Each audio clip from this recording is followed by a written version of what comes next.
Salam qadırlı ildeşler. Diri Sözler adlı gepleşigimize hoş geldiniz. Yine de sizin bilen ölümden diriliş barada gurrun etmeme devam ettiriyen yine de mukaddes kitaptan has çungur bize ölüm barada, diriliş barada, cennet dözak barada gurrun beriyen bir hakiki bolan vakanı İsa Mesih'in berin gurrunlarından birini bir tımsalı Bay ve Geday, yani Bay ve Lazarus adlı bir Geday'ın durmuşunda bolan zatları sizin bilen gurrun etmek isteyen. İlki bilen gelin mukaddes kitaptan bu arada okalın ve fikirlenelim. Huday bu diri sözlerin üstü bilen bizim her birimize yine yol görkezer deyip umid ediyen. Luka'nın hoş havarı 16. babda 19-31. ayetleri sizin bilen belelikte okayan. Bay adam ve Lazar Geday. Bir bay adam bar eken. Ol kırmızı don ve nefes eşikler giyip her gününü şadı horramlıkta geçirerdi. Onun kapısının ağzında tutuş bedenini yara basan Lazar adlı bir Geday yatırdı. Ol bayın saçağından dökülen oğnukları iymegin arzuundadı. İtler hem gelip onun yaralarını yalardı. Bir gün vakti dolup Geday ölüyer. Perişteler onu Uğrayım'ın yanına akidiyerler. Sonra bay hem ölüyer ve caylanıyor. Dözakta ecir çekiyen bay qavağını kaldırıp uzaktan Uğrayım'ı ve onun yanındaki Lazar'ı görüyer. Şonda ol qıygırıp, "Ey Uğrayım ata, bana rahim et, Lazar'ı iyi ver, barmaklarının ucunu suva batırıp, menin dilimi sovatsın. Sebebi bu odun içinde men ecir çekiyerin" diyer. Emma Uğrayım ona, "Ey oğul, sen öz yaşayışında yaxşı zatları alanını, Lazar'ın bolsa ecir çekenini yadına sal. İndi olsa ol bu yerde rahatlık görüyer, emma sen ecir çekyersin. Bulardan başka da bizim bilen sizin aranızda afet ulu uçut koyulupdur. Şonun için bu yerden siz tarafa, ol yerden hem biz tarafa hiç kim geçip bilmez" deyip cevap veriyer. Şonda bay adam, "Beyli olsa atam sana yalvaryarın. Lazar'ı kakamın öyüne iyi ver. Sebebi menin 5 doğanım var. Bu kıynalığın yere düşmezleri yağlı Lazar barıp şeyle yerin bardığını onlara duydursun" diyer. Emma Uğrayım, "Olarda Musa'nın ve peygamberlerin yazgıları bar ahiri. Koyş olarak kulak assınlar" diyer. Ol hem, "Yok, ey Uğrayım ata, olar dine ölülerden biri yanlarına baranda tova ederler" diyer. Uğrayım ona, "Olar Musa ve peygamberlere kulak asmayan bolsalar, onda ölülerden biri direlse de ananmazlar" deyip cevap veriyor. Yine şu yerde bu tımsalın üstü bilen, bu vakanın üstü bilen yine de biz köp zatlar görüyoruz. İki hili adamlar var. Bu bay adam ve Lazar. Garip. Bay adamın baylığı bütün durmuşunu ayşe eşretlerde geçirip, keyfi sapalarda geçirip, bar mal mülkünü iyi biçip, şadiyanlıkta, toy meylislerde geçiren adam, onun sonu ölüm bilen cemleniyor. İyir olsun, giç olsun. Şeyle de garip, iymeye çöreği yok. Şu bayın saçağından düşen oğnukları iymeğin arzuunda bulup yaşayan Lazar adlı biri. O saçaktan düşen oğnukları da itler yiyip gidiyor, olam ona yetmeye. Beyle yaşayan adamın sonu ölüm bilen cemleniyor. Şunun için köp lenç, bütün halklarda, bütün milletlerde bu aydılıyor. Hem adamı dengleyen ve deng dereceye getiren bir zat var, olam ölümdür. O hakikattanım doğru. Bütün milletlerde de, bütün halklarda da, bütün yurtlarda da, bütün adamzadın bar yerinde, yer şarında bu hakikat geçerlidir, doğrudur. Hem adamları deng ediyen bu ölümdür. Bayam öler, garibam öler. Emma barcak yerleri, ölümden sonku barcak yerleri dürlüdür. Bu yerde bu tımsalın üstü bilen İsa Mesih bize bunu görkeziyor. Bay bütün yaxşı günlerini bu kıyıska, yalançı dünyada gördü yaxşı günleri. Lazır bütün bu dünyada kıyın günleri gördü. Ölümden son tam tersine oldu. Lazır garip İbrahim peygamberin kucağına bardı. Bay olsa dözakta yanıp ecir çekiye. Dine buların statusu, yani bay adamları hemmesi dözaka gidiyen, ya baylığı, statusu, derecesi, vezifesi bu ervet zat değil.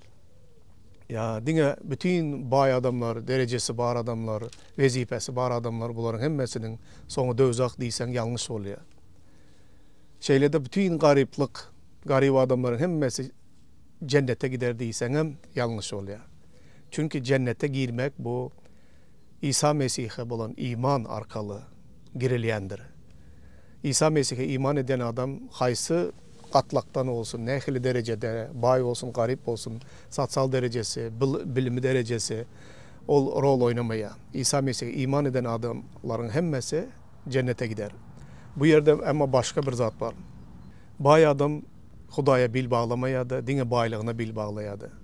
Lazır garip her günkü yiyecek çöreğini Hudaya'dan sorap, Hudaya məteç bir adamdı. Onlar bu yerde iman vardı gürün gidiye. Bunların ikisi de ölüm bilen den dereceye geliyerler. Ölüme, biri dövzaka, beylekisi olsa cennete. Seridin dövzaktan durup yankı bay adamın isleyleri nehili oluyor. Dövzaktan durup yankı bay adam isteyen zatları. İlki bilen ol İbrahim ata uzaktan durup onları görüye, dövzaktan cennettekileri görüye. Ve İbrahim ata Lazır'a ait parmağının ucunu suya değirip gelip benim doğdaklarıma değirsin. Çünkü bu yerde bu ıssadan, bu ottan yanıp ecir çeken diye. Ol dövzaktaki yağdayını yengilleştirmek isteye. Sorayan zadı da ken ulu zatdan değil. Sorayan zadı bir kase su ya da bir parmağını değirip bir nemlik isteye. Çünkü ağzı kurap dövzakta ecir çekiyor. Sorayan zadı da köp ulu zat değil bayın. Sebebi gelecek yerine gelip durdu. Ama İbrahim ata yok bu mümkün değil diye. Biz taraftan siz tarafa geçmek, siz taraftan olsa biz tarafa geçmek, yani cennetten dövzaka, dövzaktan cennette atlap geçmek diyen zat yok diye. Hazır köpkiyle yanlış düşünceler var, yanlış inanlara inanıp yürüyerler. Ey dövzakta, yani türmede yağlı, bu dünyada eden günelerin için 3-4 yıl ecir çekip azatlıktan mahrum olup, ondan son yani günelerin cezasını tölenden son cennete geçersin diyen inanlarım var. Ama bu yerde açık aydın aydıya beyle bir zat yok. Cennetten bakıdır, dövzak ham bakıdır. O yerden bu yere, bu yerden o yere geçiş yoktur diye İbrahim peygamber. Ondan son ikinci dileğine seredin. Böyle menine ıkbalım şu eken, eden zatlarımın, yaşayışımın, günelerimin cezasını töle oturayım diye yankı bay. Gördü veliğin ona bir kese su verecek adam yok. O yerden bu yere gelip bilen adamım yok. Bu mümkün değerliğine göz yetirdi. İkinci isleği olsa, yankı garip Lazır'ı iver, ölümden direlt. Gidip, benim öyümde, kalkamın öyünde 5 tane doğanım var. Ol doğanlarıma beyle dövzak odunun barlığı barada, benim dövzakta ecir çekiyenliğim barada gürrün versinler. Onlar bu yere gelmesinler deyip yalvarıyor. Bu ikinci isleği. Onu da İbrahim peygamber bu isleğini de ret ediyor. Ona şeyle cevap veriyor. Seret, olarda peygamberlerin yazgıları var. Musa peygamberin kanunları elinde. Koy ol yazgılara kulak assınlar diye. Yankı bay adam yazgılara, Musa'nın kanununa, peygamberlerin yazgılarına olar boyun bolmazlar. Dine biri ölümden direlip gelip onlara haber verse inanarlar diye. Ama İbrahim peygamber eğer olar elindeki yazgılara inanmasalar, onda ölümden biri direlip gelse de inanmaz diye.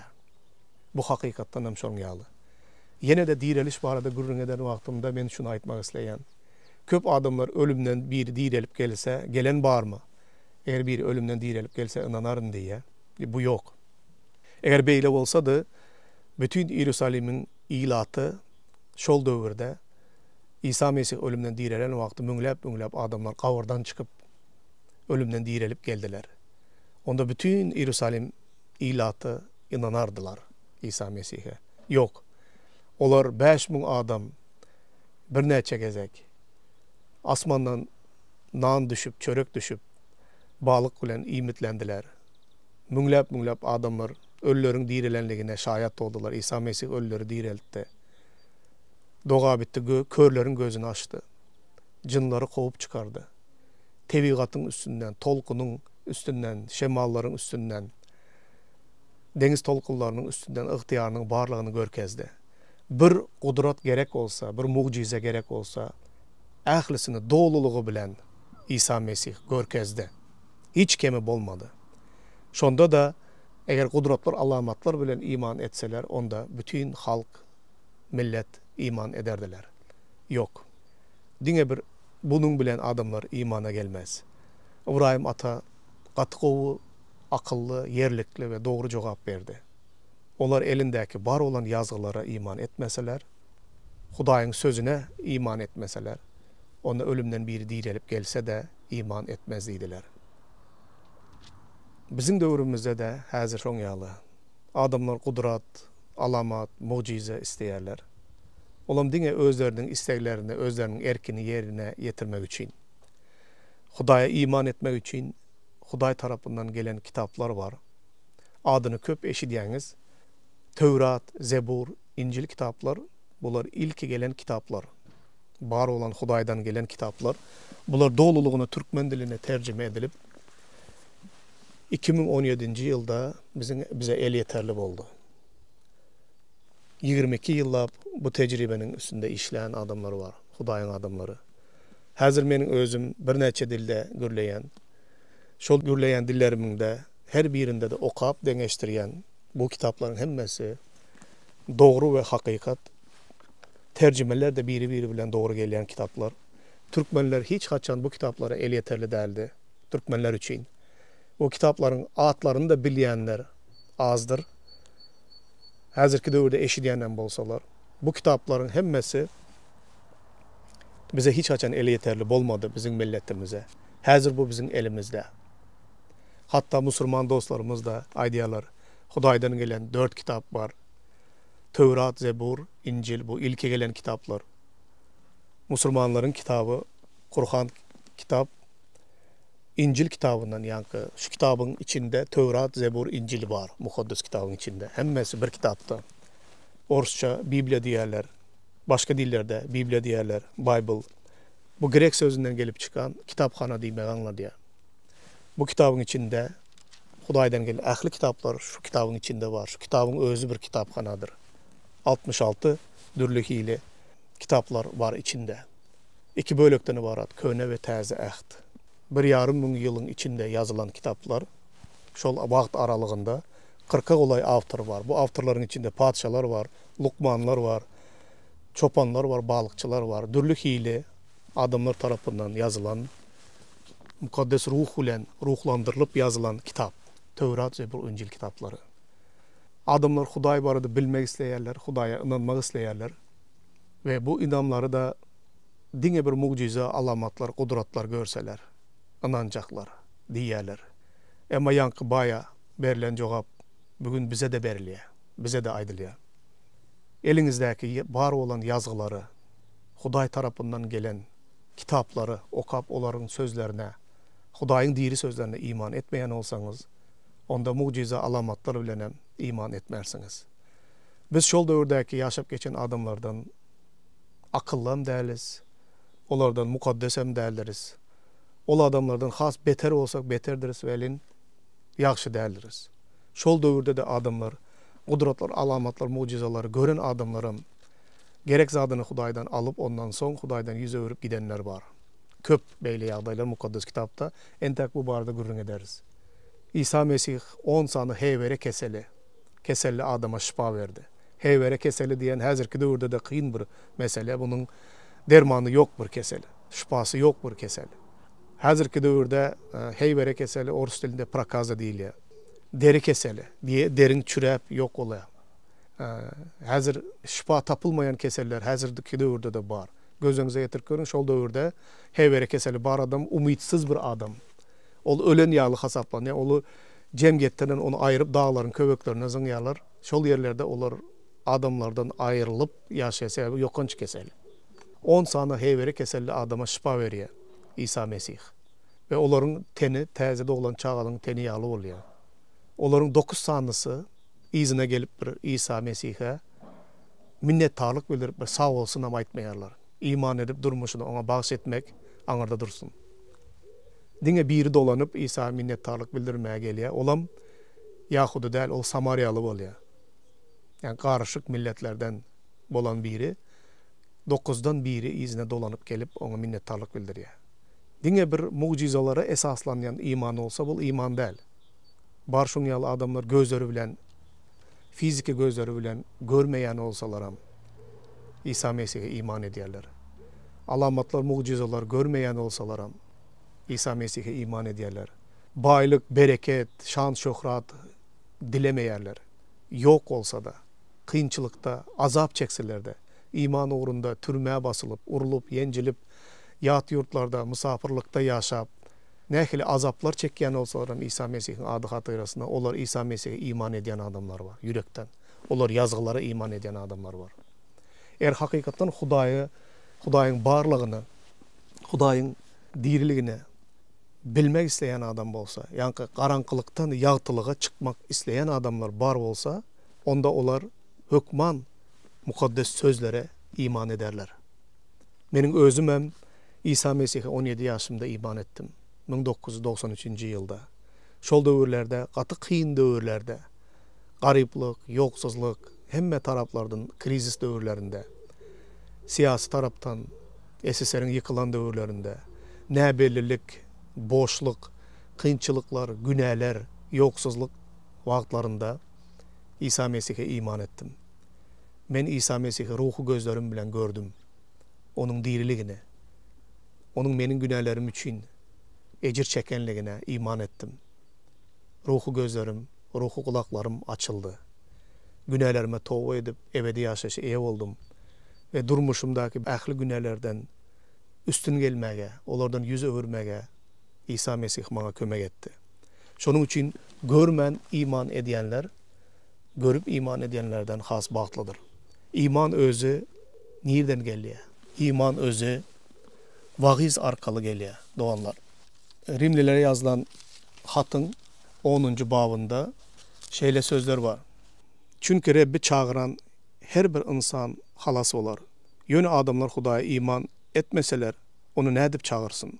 Huday barada eşitmeseler ona ne edip iman etsin? Huday barada vahiz edilmese adamlar ol barada ne edip eşitsin? Eğer vağızçılar iyi verilmese ne edip vağız edilsin? Vağızçılar barada mukaddes yazılarda şeyle yazılıdır. Hoş havarı ığlan ediyenin gelişi ne güzeldir. Yönü bu havarı hemmeler kabul etmedi. İşaya hem bu barada ya Rab bizim havarımıza kim inandı deyip sorayar. Şunlukta iman eşitmekten hava.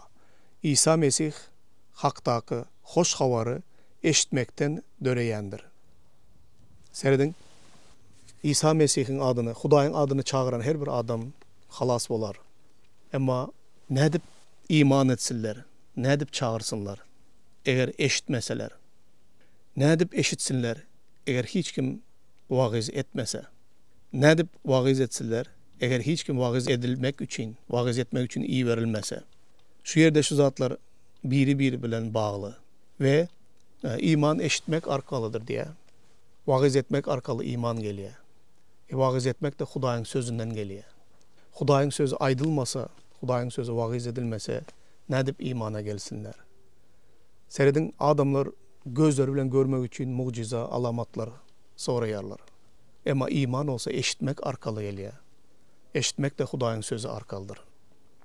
Hudayın sözünü okamasan, Hudayın sözünü öğrenmesen, Hudayın sözünü durmuşunda ulanmasan, onda iman nereden peyda olsun?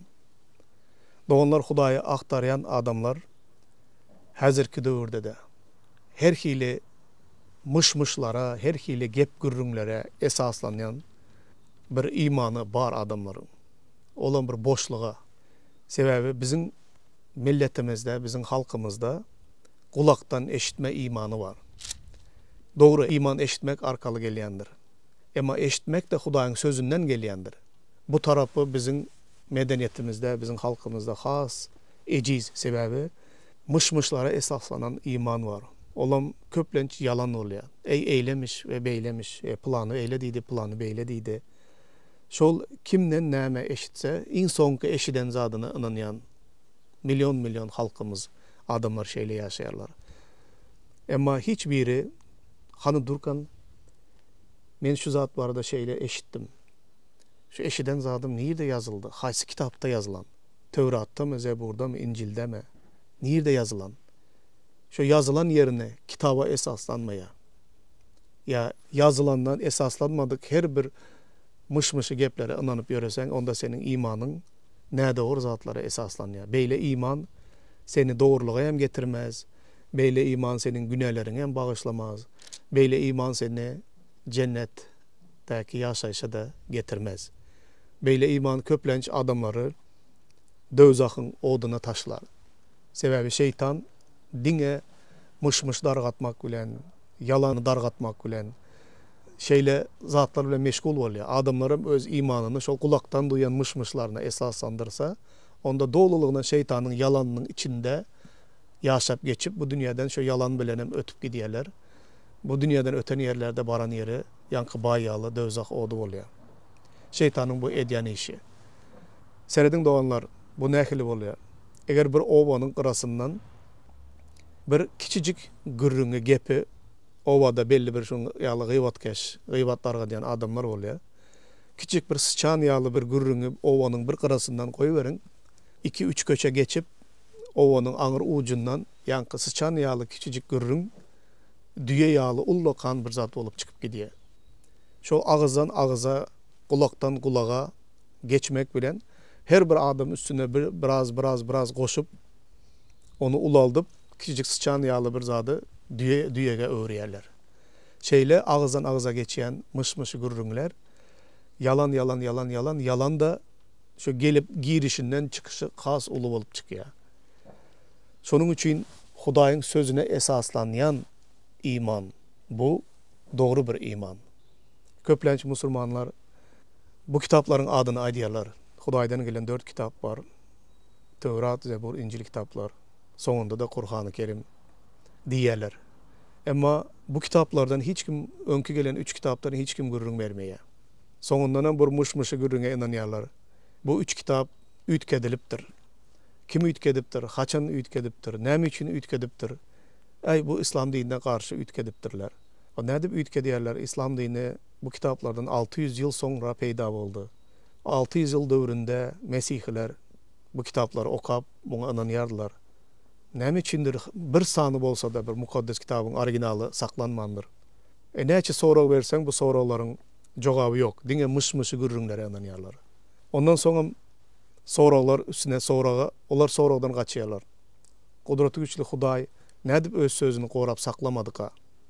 Ona da cevap yok. Has doğrusu Kur'an kitapta yazılıp mı?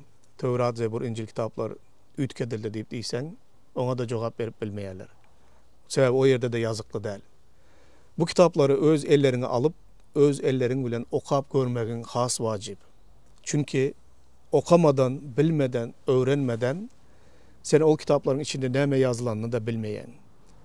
Ve o kitapları bilmesen, okamasan, onda bir ölümden dirilip gelse de sen ona da inanmarsın. Alamatlar, kudretleri kovalap yürümek de doğru değildir. Onları da mucize görersin, bereket görersin durmuşunda. Bu senin imanını berketmez. Şunun için yazgılar bar, aktarın, okan, öğrenin, sonra verin. Ve bu yazgıları okan adamlar, seredin yankı İbrahim atanın beren gürrüne. Musa'nın kanunu ve peygamberler yazgıları olarda bar. Ol okan zatlarına bil bağlasalar, iman etseler, onda yankı senin ecir çeken dövzak oğluna gelmezler. Bizim problemimiz değil mi? Biz cennet meselesini ölümden soň belli bolar. Ölümden soň belli bolar kimin nereye gideceği deyip inanýarys.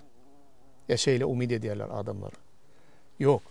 Ölümden soň eýýän elinde biletin bar ýaly, kimin nereye gideceği bellidir ölümden soň. Adamın janynyň halas bolýanlygy entek adam yaşap ýören wagtynda belli bolýar. Onu mukaddes kitap aýdýar. Şonuň üçin bugün seniň dözahamy cennete mi gideceğine sen bugün çözýärsiň, bugün karar berýärsiň. Adamın halas bolanlygy cennet mi, dözah mı yaşap ýören wagtynda belli bolýar. Şonuň üçin agtaryň, okaň, iman edin. Bu dünýädäki kıyıska wagtyňyzy ýanky bay adam ýaly aýşa eşretlerde baylygyň, puluň, malyň, mülküň yzynda, wezipäniň yzynda ılgap kıyıska wagtda ölümden soň ýaşaýyşyň nirä gitçeňizi bilmän bu dünýäden ötüp gitmäň. Hudaý size de ruhu gözlerinizi, ruhu kulaklaryňyzy açsın. İsa yol, hakikat, ýaşaýyşdyr. Onsuz hiç kim Hudaýyň ýanyna baryp bilmez. İsa'nın diriligine, inanyň. İsa'nın sizin günahlarınız üçin ölenligine, üçüncü gün ölümden dirilenligine yüreğiniz bilen iman edin. Ve Hudaý sizin öýüňize de size de gutuluş versin. Amin.